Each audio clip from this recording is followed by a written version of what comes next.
In a natural glade of the swamp stood a grassy island of perhaps an acre's extent, clear of trees and tolerably dry. On this now leaped and twisted a more indescribable horde of human abnormality than any a simi or an Angolia could paint.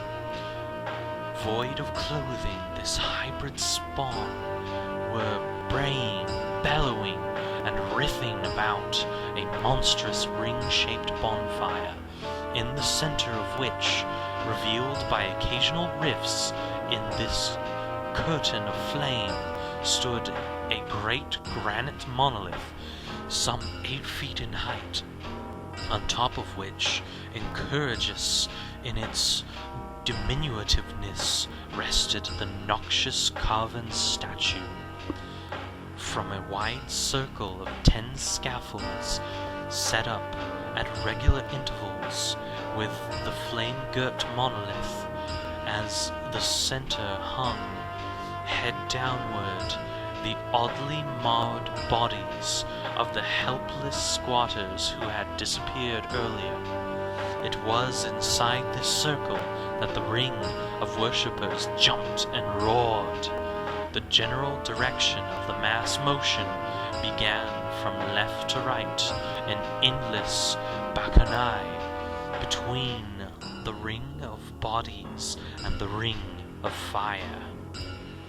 It may have been only imagination, and it may have been only echoes which influenced one of the men, an excitable Spaniard, to fancy he heard antiphonal responses to the ritual from some far and unilluminated spot deeper within the wood of the ancient legendary and horror. This man, Joseph D. Galvez, I later met and questioned, and he proved distractingly imaginative. He indeed went so far as to hint of the faint beating of great wings, and of a glimpse of shining eyes and a mountainous white bulk beyond the remotest trees, but I suppose he had been hearing too much native superstition. Actually, the horrified pause of the men was of comparatively brief duration. Duty came first, and although there must have been nearly 100 mongrel celebrants in the throng, the police relied on their firearms and plunged determinedly into the nauseous rout. For 5 minutes the resultant din and chaos were beyond description. Wild blows were struck, shots were fired, and escapes were made, but in the end Legrassi was able to count some 47 sullen prisoners, whom he forced to dress in haste and fall in line between 2 rows of policemen. 5 of the worshippers lay dead, and 2 severely wounded ones were carried away on improvised stretchers by their fellow prisoners. The image on the monolith, of course, was carefully removed and carried back by Legrassi. Examined at headquarters after a trip of intense strain and weariness, the prisoners all proved to be men of very low, mixed-blooded, and mentally aberrant type. Most were seamen, and a sprinkling of Negroes and mulattoes, largely West Indians or Brava Portuguese from the Cape Verde Islands, gave a coloring of voodooism to the heterogeneous cult.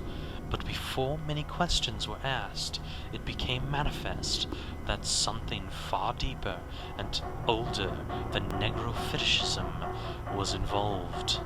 Degraded and ignorant as they were, the creatures held with surprising consistency to the central idea of their loathsome faith. They worshipped, so they said, the great old ones who lived ages before there were any men, and who came to the young world out of the sky. Those old ones were gone now, inside the earth and under the sea, but the dead bodies had told their secrets in dreams to the first men who formed a cult which had never died.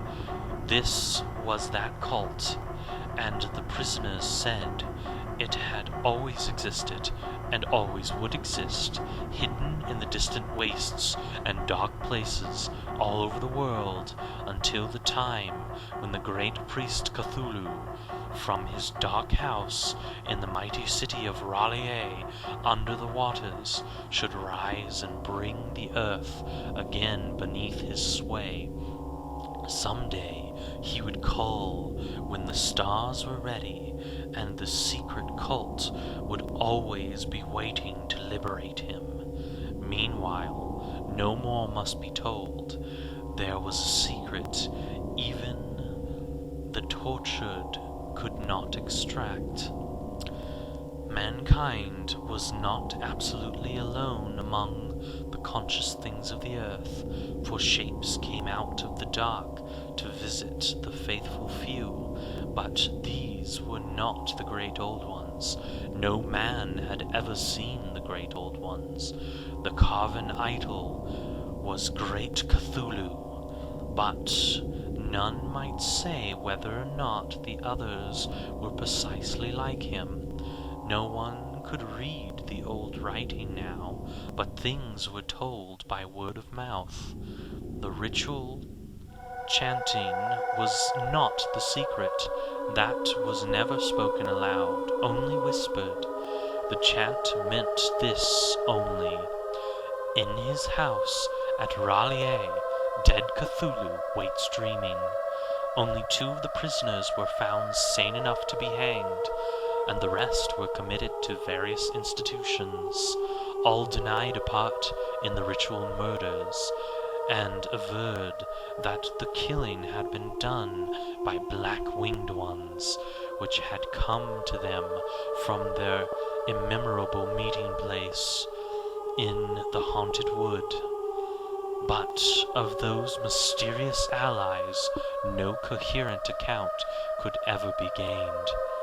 What the police did extract came mainly from the immensely aged Mezito named Castro, who claimed to have sailed to strange ports and talked with undying leaders of the cult in the mountains of China.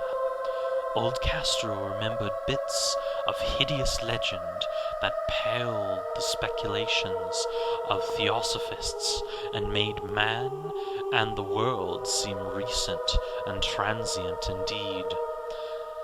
There had been eons when other things ruled the earth, and they had great cities. Remains of them, he said, the deathless Chinaman had told him, were still to be found as cyclopean stones on the islands in the Pacific. They all died in vast epochs of time before men came, but there were arts which could revive them when the stars had come round again to the right positions in the cycle of eternity. They had indeed come themselves from the stars and brought their images with them. These great old ones, Castro continued, were not comprised altogether of flesh and blood. They had shape, for did not this star-fashioned image prove it? But that shape was not made of matter. When the stars were right, they could plunge from world to world through the sky, but when the stars were wrong, they could not live. But although they no longer lived, they never really would die. They all lay in stone houses in the great city of Raleigh, preserved by the spells of mighty Cthulhu for a glorious resurrection, when the stars and the earth might once more be ready for them.